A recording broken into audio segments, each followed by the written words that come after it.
A gente vai falar hematologia. O que significa hematologia? Estudo do sangue, né? A gente estuda na hematologia o sangue, né? Os órgãos hematopoéticos, que são medula óssea, baço, linfonodo, timo. Tudo origina aqui da medula óssea, que está dentro do sangue, são células, né, que estão dentro do osso, desculpa, e se chegam a baço, linfonodo e timo, tá? E na corrente sanguínea, que é o sangue periférico. Tá? Aqui, só para dizer, né, a medula óssea está justamente aqui dentro. Tanto é que, justamente aqui de acordo com a idade, a gente vai tendo a medula óssea mais proeminente, tá? Criança, às vezes a gente pega, então, até para fazer um dos exames diagnósticos de algumas doenças hematológicas, é o exame da medula, é o aspirado de medula, tá? E aí, isso é importante para a gente ver aonde que a gente vai funcionar esse paciente, dependendo da idade. Bom? Né? Aqui é só dizendo também, medula óssea, tá? Aqui dizendo que o sangue sai pro timo, né? Aqui tem linfonodo, né? Enfim. Então, são órgãos onde a célula vai se diferenciando e formando e entrando nesses órgãos. Aqui são os tipos que a gente tem de célula no sangue periférico, né? Geralmente, o sangue periférico, corrente sanguínea, a gente colhe o sangue, né? Leva ali aquele tubinho de sangue que vai para o laboratório, a máquina suga aquilo ali e vai dar um valor para a gente. Mas a gente também tem que fazer a lâmina para a gente olhar no microscópio, tá? Então, ou técnico ou hematologista vai olhar. A gente tem aqui série vermelha, plaqueta e os diferenciais de série branca, que são eosinófilos, neutrófilos, basófilos, linfócitos e monócitos. Aqui é uma lâmina de sangue periférico, né? Esse aqui é a série branca e aqui são hemácias bonitinhas. Aqui já é uma medula óssea, você vê que é uma muito mais rica, né? Justamente porque é onde origina, né? Então, células jovens, é difícil a gente achar no sangue periférico, mas na medula óssea a gente acha bastante. Tá bom? Na verdade, todas as células a gente vai achar na medula. Tá? Aqui, isso aqui é importante para vocês entenderem, né? Que são células, né? Série branca mieloide e a série branca linfóide, né? São células que são imaturas e que vão se transformando até a célula mais madura, né? Na verdade, aqui a gente tem uma série mieloide se transformando até em eritroblasto, né? Que são o precursor da série vermelha. Se transforma em megacariócito, que é um outro precursor de plaqueta, tá? E aqui vão formando os precursores da série branca, tá? Que é o monoblasto, mieloblasto, né? Enfim, e aí é o blasto, mieloblasto eosinofílico, basofílico e o linfócito também, o linfoblasto P e o linfoblasto T. Todos eles se transformam. Isso aqui, gente, é que a gente encontra no sangue periférico, tá? Isso aqui a gente encontra medula, tá bom? Além, na verdade, medula é isso e mais isso, tá? Então, todas essas séries aqui, a gente vai encontrar na medula óssea, todas essas células. Aqui, a gente só encontra no sangue periférico, tá? O sangue periférico só tem isso aqui, desculpa, tá? Falei errado, né? Então, Dá licença, professora, pode voltar? Qual que é o sangue periférico? É só? aqui de baixo. Ah, tá. Série vermelha, né, hemácias, plaquetas, monócitos, neutrófilos, eosinófilos, basófilos, linfócitos.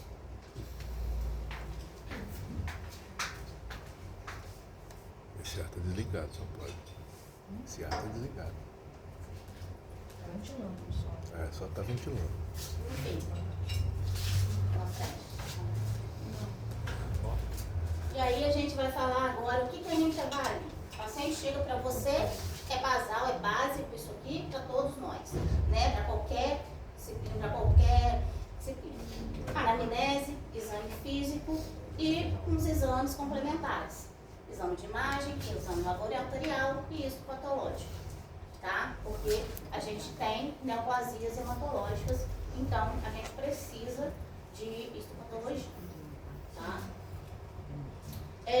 Anamnese, a gente tem que avaliar o início de cada sintoma, né, para a gente avaliar se é uma doença aguda ou se é uma doença crônica, que isso vai induzir a gente, vai direcionar a gente para o diagnóstico, né, a duração, né, também se teve algum tratamento anterior, né, e por quanto tempo durou, se tem história familiar, a história do nascimento, por exemplo, prematuridade, isso influencia para a gente direcionar algumas doenças hematológicas, tá? Alimentação também, se tem perversão de apetite, porque também isso influencia a gente a pensar em algum diagnóstico, tá? Hemólise, como que a gente avalia hemólise? Por sintomas como o quê? Icterícia, esplenomegalia, tá? Então a gente pode avaliar a hemólise. O que é hemólise? Destruição de hemácia, né? Destruição de sete vermelha, tá? Série vermelha, tá? Hemólise é de sete vermelha, tá? Então, uma das coisas é o quê? Hematúria também. Então, hematúria, a gente pode pensar que esse paciente está hemolisando. Bom? Perda sanguínea, se tem sangue vivo nas fezes, né? Enfim, se é a menstruação e algumas outras doenças associadas. Né? Linfonodo, hoje a gente viu, né, no ambulatório, né, linfonodo, a gente tem que avaliar linfonodo.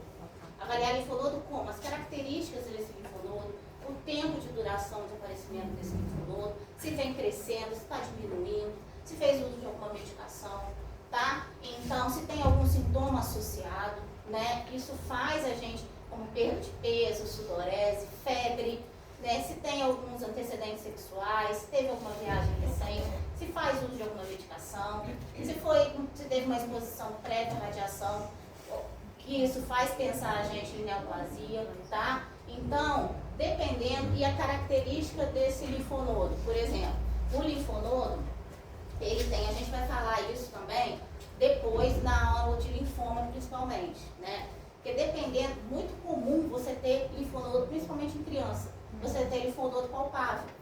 Por quê? Porque é uma reação a qualquer doença, inflamação, infecção, tá? O problema é a característica desse linfonodo ser uma característica normal. Como que, por exemplo, um linfonodo muito grande, acima de 2 centímetros, um linfonodo que vem só crescendo, um linfonodo de pouquíssimo tempo e que só vem crescendo, um linfonodo duro, aderido. Então, isso faz pensar em malignidade, tá? Agora, um linfonodo menor que 2 centímetros, um linfonodo fibroelástico, móvel, isso já fala contra a malignidade, fala a favor de reacionar. Bom? Outra coisa, a doença hematológica dá dor. Então, isso aqui é uma escala só para a gente ver, né, pela face do paciente, a dor. A anemia falciforme dá muita dor. E a gente não pode negligenciar isso, tá? O que eu falei hoje, até falei assim, anemia comum não dá dor. Anemia comum é diferente da anemia falciforme. A gente vai falar sobre a anemia falciforme, tá? Então, eu não vou falar sobre muito isso agora, porque a anemia falciforme já é uma aula enorme. Então, a anemia falciforme tem crises, e aí o paciente leva a crise de dor, tá? Neoplasia, né? Leucemia da dor, mieloma da dor, tá? Então, isso dá dor. Agora, aquela anemia que a gente investiga, só anemia por si só, uma anemia que não é uma anemia congênita, ela não dá dor, tá? A gente tem que avaliar, né, o exame, a diversidade de apresentação, aparelhos e sistemas de uma maneira geral. Uma coisa é a candidíase oral, mucosite, que a gente chama também. Isso é muito comum em paciente hematológico, tá? Principalmente que faz quimioterapia, que é imunodeprimido, tá? Então, a gente vê isso aqui, essas úlceras, né, orais, a gente vê, e a gente pode pensar em fungo, a gente pode pensar até em herpes também, tá bom? E pode pensar em infecção bacteriana. A mucosite, ela pode ser de N causas, né? Pode ser bacteriana, pode ser viral e pode ser fúngica. Tá?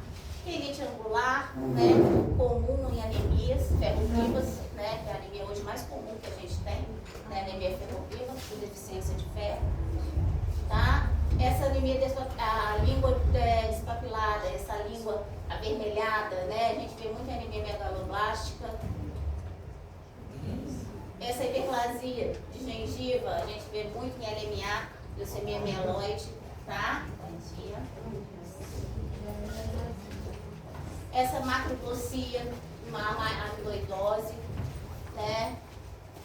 Isso aqui é a leucemia cutânea, que a gente chama de linfoma cutâneo, é o linfócito fungóide. Essa lesão vem, e às vezes você vê a pele inteira com essa lesão descamativa, avermelhada, tá?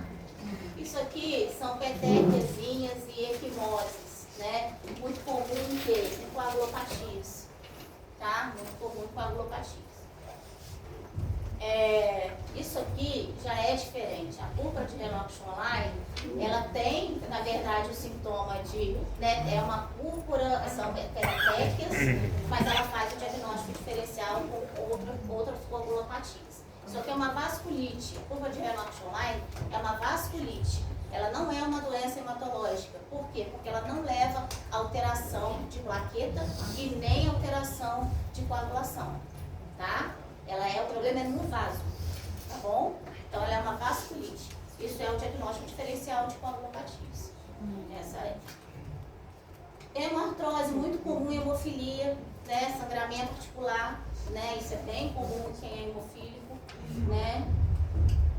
Aqui de novo, falando dos linfonodos, isso aqui já é um linfonodo aumentado, dá pra ver que isso aqui é acima de 2 centímetros, né? Isso aqui é outro linfonodo bem aumentado. Enfim, aqui é o que eu falei, voltando, eu já antecipei um pouquinho isso aqui, mas tem umas coisas aqui que eu não falei. Voltando a falar de linfonodo, a gente tem que avaliar se ele é localizado, se está só no local, ou se é generalizado. Né? A gente tem linfonodo no corpo inteiro, tá? E aí a gente tem que avaliar aonde que é mais comum achar esse linfonodo. Cervical é o principal que a gente vê, tá bom? Né? Então, assim, ó, a maioria do que a gente tem hoje é de cabeça e pescoço. E geralmente ele é benigno. Agora, quando você vê supraclavicular, você já tem que ligar a lanterna, porque 90% deles é maligno. Tá? Então, supraclavicular. Tá? Aqui, isso. Isso aí, supraclavicular. Agora, geralmente cervical, geralmente é benigno. Mas sempre analisando o quê? Característica do linfonodo, tá? Como eu falei antes, se ele é doloroso, se ele é elástico, fibroelástico, se ele é móvel, se ele é doloroso, tá? Agora, se a gente vê um linfonodo endurecido, fixo, a gente pode pensar em malignidade, tá? Então, isso aqui é o mais importante, né? De você, quando você analisa o linfonodo. Porque ele pode ser cervical, mas tem isso aqui. E aí você tem que pensar em malignidade. Tá? E pode ser o contrário também. Ele pode ser supraclavicular, mas ser aqui. Aí geralmente você não pensa em malignidade. Então, a característica do linfonodo é o que a gente tem que mais entender, saber, examinar o linfonodo. Então, estamos no ambulatório? Vamos examinar o linfonodo. Examinando o linfonodo normal, é importante para a gente saber quando a gente vai examinar um linfonodo que não está normal. Tá? E isso ajuda muito a gente a pensar no diagnóstico precoce de uma neoplasia. Aqui dizendo que a gente tem linfonodo no corpo inteiro, né? Cervical, né? As cadeias que a gente palpa. A gente estava hoje falando, palpar com delicadeza, nada de apertar, porque se a gente aperta, a gente não consegue sentir a característica do linfonodo. A gente vai passar por isso no ambulatório. Outra coisa, hepatosplenomegalia, né? Que também é um sinal importante nas doenças hematológicas, tá? Então, leucemia principalmente, a gente vê isso, tá bom? Mas anemia falciforme a gente também vê esplenomegalia, anemias hemolíticas também vemos esplenomegalia.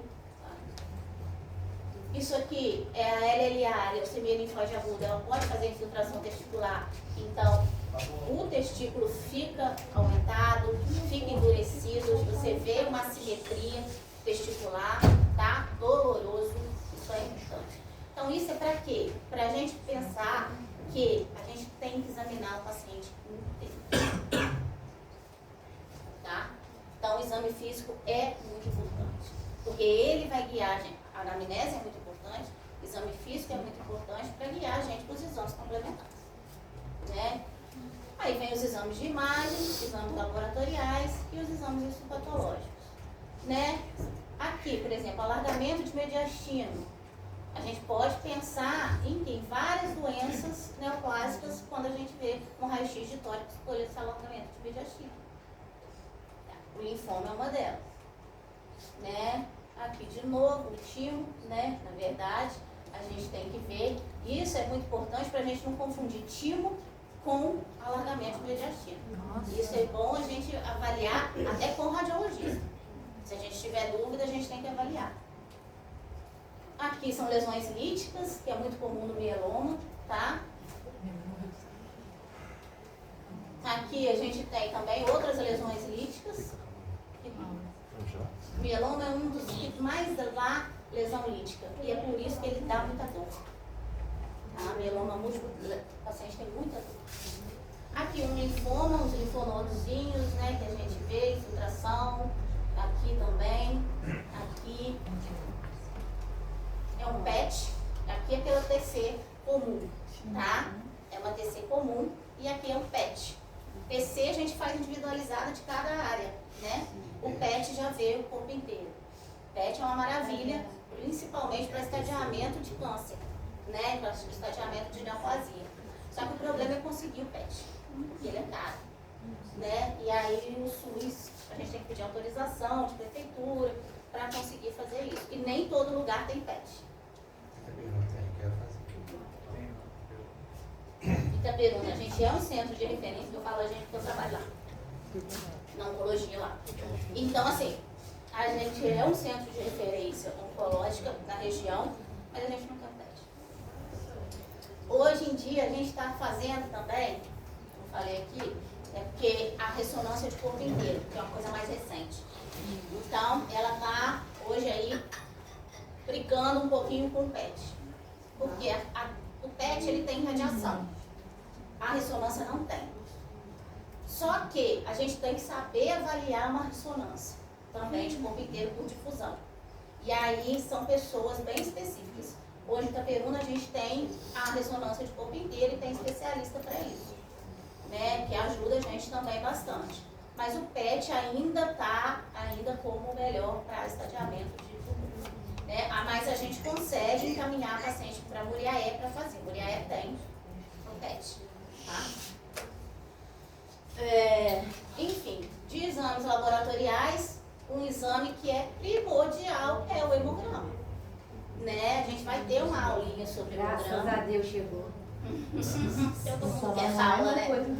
Todo período, toda turma é isso. Isso tem que ser antes, primeiro né? período, já fala disso aí de sangue inteiro. A gente vai falar sobre isso. Vai ter aulinha. Acho que é a próxima. Acho que é a próxima aula. Graças a É a próxima aula. Na sua própria direção de imagem? Que eu vou pedir? Essa de imagem também? Não, pedir assim, mas não. Olha só. Que eu vou. Gente, vamos lá, vamos esperar um pouquinho. Vocês estão muito ansiosos pro primeiro dia de aula. Vocês estão pensando na prova. O período. É na net. Fica para trás você. Ninguém vai ficar pra trás. Olha só, gente, o hemograma é um exame que é fácil acesso. Você tem hemograma em qualquer lugar e ele ajuda, direciona a gente para muita coisa, né? Eu falo na nossa aula de hemograma, eu não sei se eu vou avaliar direitinho, porque eu gosto de dar o hemograma depois de anemias. Porque uma coisa que a gente avalia muito no hemograma é a anemia. Então, de repente, eu vou mudar um pouquinho a ordem só para isso. Exatamente. Eu acho melhor a gente falar de anemias para depois a gente fazer uma aula de hemograma. Minha aula de hemograma, eu falei com o grupo hoje, mais cedo, eu dou aquela aulinha de hemograma básica, mas eu quero fazer uma dinâmica com vocês. Eu prefiro, que eu acho que vocês compreendem melhor. A gente vai trazer vários hemogramas e a gente vai discutir o que aquele hemograma está dizendo. Show. Entendeu? Eu acho que fica melhor assim. E nós sabemos nada disso. É. Então, por isso que eu estou achando melhor a gente falar primeiro de anemia e depois a gente fala. Porque a gente já vai ter. Ah, que anemia? Tem anemia? Tem. Que tipo de anemia é essa? O que eu vou fazer para isso? Tá? Enfim, então no hemograma a gente avalia série vermelha, série branca e plaquetas. E outro exame também que vai direcionar a gente muito é o reticulócito, porque eles são precursores de série vermelha. Tá? Reticulócito é um exame separado do hemograma, tá, gente? Então, você tem que pedir separado. Se você quer saber reticulócito, você tem que pedir separado, solicitar separado. Né? Aqui, só para dizer, a gente vai falar de anemias, né? Principalmente, né, hoje a gente tem aqui a anemia mais comum que a gente tem hoje é a anemia ferropriva, com carência de ferro. Né? Aqui são os exames que a gente pede para avaliar essa carência de ferro. Anemia por deficiência de B12, anemia por deficiência de ácido fólico, anemia hemolítica, onde avaliamos as provas de hemólise, tá? Isso também eu vou falar, claro, sobre vocês, né? Então, as provas de hemólise são justamente esses exames para você saber se o paciente está hemolizando ou não. É claro que a clínica também, mas como exame complementar, a gente tem bilirrubina, LDH, aptoglobina e pulse, tá bom? E uns outros também que a gente vai ver. Mas esses são exames mais acessíveis, né? Na verdade, a aptoglobina nem tanto. Mas esses outros aqui são exames mais acessíveis. Esse combis direto é o coisa que você falou? Oi? Esse combis direto. Cúmulo direto é um anticorpo que destrói a massa. Tá? Mas eu vou falar sobre isso depois na aula de anemia hemolítica. Tá? Hemoglobinopatias, o exame que a gente pede para analisar é a eletroforese de hemoglobina. É o exame que a gente analisa a hemoglobina, tá? Se tem a presença de hemoglobina normal ou se tem alguma anormal, né? Isso a gente faz o diagnóstico tanto de um paciente normal como um paciente com anemia falciforme ou talassemia, tá? Mieloma múltiplo, a gente faz eletroforese de proteína, imunofixação de proteínas, são exames também que a gente faz. Isso aqui, gente, é só para mostrar os exames que a gente vai fazer. Mas, calma, eu vou repetir isso, tá? Em cada aula de hemoglobinopatia, eu vou falar sobre isso especificamente com vocês. E se eu for falar de cada exame com vocês, vocês vão fazer uma confusão desgraçada, tá? Então, essa aula é para apresentar, poxa, eu já ouvi falar em eletroforese de hemoglobina. Não sei o que é, mas eu ouvi falar. Mas eu vou explicar, tá bom? Outro exame que a gente pede, coagulograma.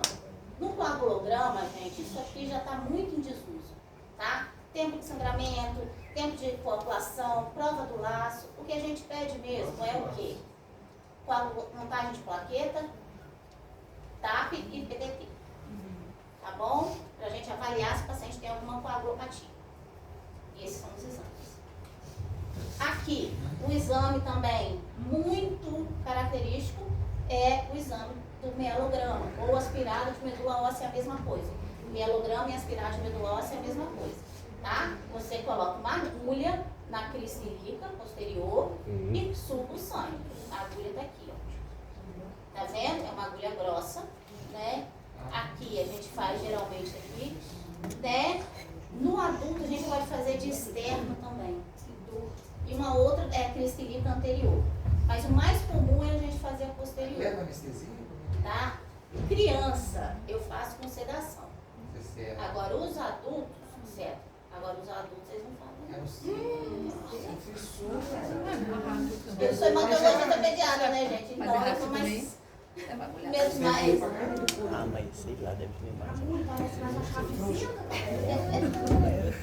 Biópsia de medula é pior. Mas a gente faz anestesia local. A gente faz anestesia local. Mas assim, é muito. Tá? A biópsia de medula é diferente. Porque o que acontece? Aqui a gente tem dois exames. A gente tem um aspirado de medula, que você vai colher o sangue. E aqui, biópsia de medula, você vai pegar o osso. Pedaço do osso. Tá? Que também é importante para algumas doenças. Alguns diagnósticos de doença. Então, A biópsia de medula, eles às vezes fazem com sedação. Agora, quando é só mielograma, eu vejo muito hematologista fazendo sem sedação. Porque o que acontece? Como é que você faz? Você coloca a agulha, você aspira o sangue para fazer o mielo. E depois a biópsia de medula, você infiltra mais a agulha, infiltra mais a agulha, mexe, quebra o osso e tira o osso. Né? Então, é um exame que é muito doloroso, então geralmente eles fazem sedação. Agora o mielograma não. O mielograma eu vejo eles fazendo sem sedação, a maioria das vezes. Tá? Você quer o sangue, tá vendo? Da medula. Aqui a gente vê espícula, né? O que são essas espículas? É um pedaço da medula mesmo que vem no sangue. Tá? Você consegue ver um pedacinho de. Achei que era. E aí, não, às vezes você vê. Às vezes você vê ar também. Tá? Mas enfim. Então, o aspirado de medula, como eu falei, mielograma, mesmo nome, tá? Então, vocês vão fazer a mesma coisa, tá? E aí, para a gente avaliar esse material, a gente manda para alguns exames específicos, tá? Tanto imunofenotipagem, né, é um dos principais para fazer o diagnóstico de leucemia, por exemplo, tá? A gente faz com imunofenotipagem. E a biópsia de medula a gente manda para a patologia comum e para a imunohistoquímica, que é um exame mais específico ainda para a gente fazer diagnóstico, por exemplo, de mielodisplasia ou de aplasia de medula, de outras doenças também. A gente faz isso, tá? Aqui voltando, esse exame com aspirado de medula, é uma medula, né, um exame bem rico, bastante célula, né? Enfim, gente, o que eu quero mostrar para vocês é o seguinte: a gente tem em vários exames pedindo na hematologia. A gente viu que a gente tem o quê? A gente tem hemograma, a gente tem exame de imagem, a gente tem eletroforese de hemoglobina, a gente tem exames de prova de hemólise, a gente tem cumbis, a gente tem os exames de imagem que eu falei, a gente tem o aspirado de medula, que a gente vai encaminhar para outra coisa, a gente tem biópsia, a gente tem várias coisas. O que eu quero dizer para vocês é o quê? Chegou um paciente, primeira coisa, mais importante, anamnese e exame físico, para direcionar a gente no que a gente vai pedir. Porque senão, a gente, o que acontece? Quem não sabe o que procura, não entende o que encontra. E a teoria sem a prática nada vai. Né? E a prática sem a teoria também é certa. Né? Então, é aquilo que a gente fala. Né? Você tem que saber o que você está procurando. Porque senão você vai ficar perdido. O que adianta você pedir um PET e não saber analisar um PET? O que adianta você pedir um aspirado de medula se você não sabe analisar um aspirado de medula? Você vai só... Primeiro, para o paciente, é doloroso. Como é que vai ser isso? Né? Então, a gente tem que saber o que a gente está pedindo. Se não sabe, encaminha para o especialista. Né? Para a gente ver o que ele vai pedir. Tá? E é o que eu falei, a prática é uma ligada à teoria e a teoria à prática. Né? A gente tem que, a prática é extremamente importante, ela é tão importante quanto a teoria. Ela é um complemento da teoria. E com ela também tem as suas particularidades, assim como a teoria. Tá? Então, a hematologia, ela é extremamente ampla, ela tem várias vertentes para a gente ir, mas a gente consegue pensar, raciocinar e ir para o caminhozinho de cada um. Show! Tá? Essa aula é curtinha, é só para apresentar, para a gente saber o que a gente, os exames, a gente já ouviu falar, tá bom? E aí, então, semana que vem eu começo com a anemia, tá? E aí,